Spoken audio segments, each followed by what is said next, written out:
Hey everyone, welcome back. Ready for another deep dive? Always ready. Today, we're tackling something that I think we can all relate to. Oh, yeah. What's that? Anxiety.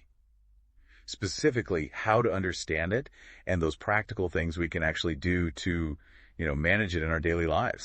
Good topic. Everyone experiences anxiety at some point. All right. So that's what makes this deep dive so interesting. It looks at how anxiety works, but it also gives us some tools, some real techniques that we can start using like right away to feel a bit better, feel a bit calmer when anxiety bubbles up. Okay, I like that. Practical tips are always welcome. Exactly. So let's start with the basics. What exactly is anxiety? I mean, is it the same as stress, or is there more to it? Well, anxiety and stress, they're definitely related, but they're not exactly the same thing. Think of anxiety as your body's alarm system, like that alarm that goes off when it senses danger. Except in this case, the danger might not be a real physical threat. It could be a presentation at work, a first date, or even just that never-ending to-do list. It's your body's way of reacting to stress, or even just the perception of a threat. Oh, okay, I see. So it's like my body is reacting as if I'm facing a saber-toothed tiger, even though I'm just worried about being late for a meeting. Precisely. And that reaction, well, that's where the whole fight, flight, or freeze response comes in. It's hardwired into us, something our ancestors relied on to survive real dangers back in the day. Right. So we're talking about that surge of adrenaline, right? That feeling that you need to either fight off the threat or run away as fast as you can. Yep, exactly. But here's the thing. In those ancient times, that response was usually pretty helpful. It helped our ancestors avoid getting eaten by predators or whatever else they were facing. But these days, most of the stuff that triggers our anxiety isn't actually life-threatening. It's stuff like work deadlines, social events, or maybe just the general chaos of everyday life. Yeah. But our brains and our bodies haven't quite caught up to that reality. Right. So we still react as if we're in imminent danger, even though the stakes are totally different. Okay, that actually makes a lot of sense. So then what's actually happening in our bodies when we feel anxious? Well, a whole bunch of things, actually. Your heart starts pounding faster, your breathing gets quicker, your muscles tense up, maybe your palms get sweaty. You might even feel a bit dizzy or nauseous. Yeah, I know that feeling all too well. Yeah, and it's all thanks to that rush of adrenaline and other stress hormones that your body releases when it thinks you're in trouble. So it's like this whole cascade of physical sensations that are all designed to help us deal with a threat, even if the threat isn't actually, all that threatening. You got it. So this is all fascinating, but I got to ask, if it's basically hardwired, this whole fight or flight thing, does that mean we're just stuck with anxiety? There's nothing we can do about it? Not at all. It might be hardwired, but that doesn't mean we're powerless. That's where the understanding and the techniques we talked about earlier come into play. The deep dive highlighted that one of the biggest factors that can either fuel anxiety or help us manage it is our thoughts. Ooh, interesting. So how we think about things can actually make our anxiety worse. Exactly. It's like getting caught in a negative thought loop, You start worrying about something and then you worry about worrying and pretty soon you're spiraling into all these worst case scenarios. Oh my gosh, yes. It's like my brain just automatically jumps to the worst possible outcome, even when there's no evidence to support that. Yeah, exactly. But here's the cool part. If our thoughts can make anxiety worse, it also means that they can help us get a handle on it. It's all about learning to identify those unhelpful thought patterns and, kind of hit the reset button. Okay, how do we do that? Well, one of the most powerful tools we have is something called cognitive reframing. Have you ever heard of that? I think I've heard of it, but I'm not totally sure what it is. So it's basically about changing the way you think about a situation. Instead of letting your mind automatically jump to those negative, anxiety-provoking thoughts, you challenge those thoughts and try to see things from a more balanced and realistic perspective.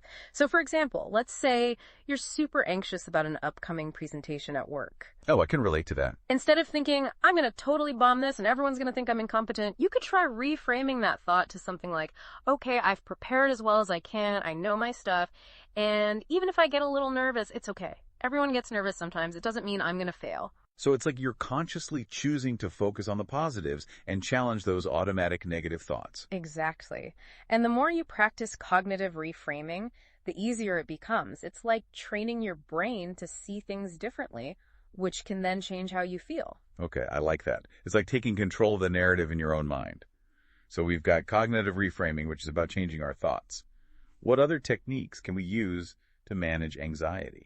Well, the deep dive also talked about the importance of self-care. Self-care. Yeah, that's a big one these days, isn't it? Everyone's talking about it. But sometimes, I gotta admit, it just feels like another thing on my to-do list. I hear you. But self-care doesn't have to be complicated or time-consuming. It's really about finding those small things you can do each day to nourish your mind, body, and soul. Okay, that sounds a bit more manageable. What kind of things are we talking about here? Well, the deep dive specifically mentions things like regular exercise, getting enough sleep, and practicing mindfulness. Okay, those are all good things. I'm not going to argue with that. But how do they actually help with anxiety? Well, exercise, for one, is a great stress reliever. It releases endorphins, which have mood-boosting effects. Even a quick 10-minute walk can make a difference. And sleep, well, when you're sleep-deprived, your brain just doesn't function as well. It makes you more irritable, more sensitive to stress, and less able to cope with challenges. So getting enough sleep is super crucial for managing anxiety. Makes sense. Now, what about mindfulness? I've heard so much about it, but I'm still not totally sure what it is or how it can help. Mindfulness is about learning to pay attention to the present moment without judgment. It's like hitting the pause button on all that mental chatter that's often fueling our anxiety. Practices like meditation, or even just taking a few minutes each day to focus on your breath, can help you become more aware of your thoughts and feelings without getting carried away by them. It's like building a muscle of awareness and calmness. So all of those things, exercise, sleep, mindfulness, they're like long-term strategies for kind of building resilience against anxiety. You got it. But what about those moments when anxiety hits you out of nowhere? What can you do right then and there to calm yourself down? Oh, you definitely need some in-the-moment tools, too. The deep dive has some good ones. For example, there's deep breathing. It's simple, but it works. When you take slow, deep breaths, it sends a signal to your body that it's okay to relax. It helps to slow your heart rate and ease that feeling of tension. Deep breathing, I could definitely try that. Yeah, it's really effective. Then there are grounding techniques. These are designed to bring you back to the present moment when your mind is racing with anxious thoughts. One popular grounding technique is called the 5-4-3-2-1 method. You just notice 5 things you can see, 4 things you can touch, 3 things you can hear, 2 things you can smell, and 1 thing you can taste. It helps to shift your focus away from your worries and back to your immediate surroundings. Oh, wow. That's so simple, but so clever. Yeah. I'm definitely going to try that one. Yeah. And I remember the deep dive also talked about positive self-talk. Oh yeah, positive self-talk is super important. It's like giving yourself a pep talk, reminding yourself of your strengths and abilities, and challenging those negative thoughts that can make anxiety worse. So instead of telling yourself, I can't handle this, you would say something like, I've got this. I can do this. Exactly. It might sound cheesy, but trust me, it really can make a difference. Okay, I'm convinced. Positive self-talk, it's going on the list. Great.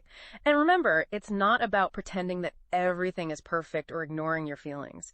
It's about choosing to focus on the positive and empowering yourself to cope with whatever challenges come your way. This is so helpful. I feel like I'm already starting to reframe how I think about anxiety. I'm glad to hear that.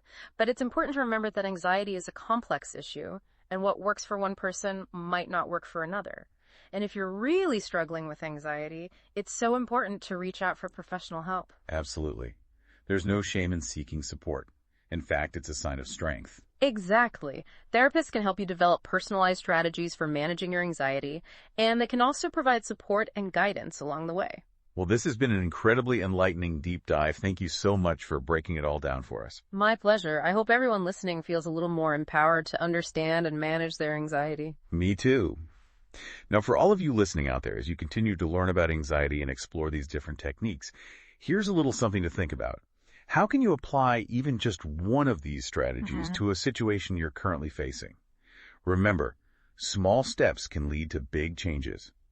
And just by listening to this deep dive, you're already on your way to creating a calmer, more fulfilling life. Well said. That's it for this deep dive. We'll see you next time for another exploration into Besm. Well, whatever fascinating topic we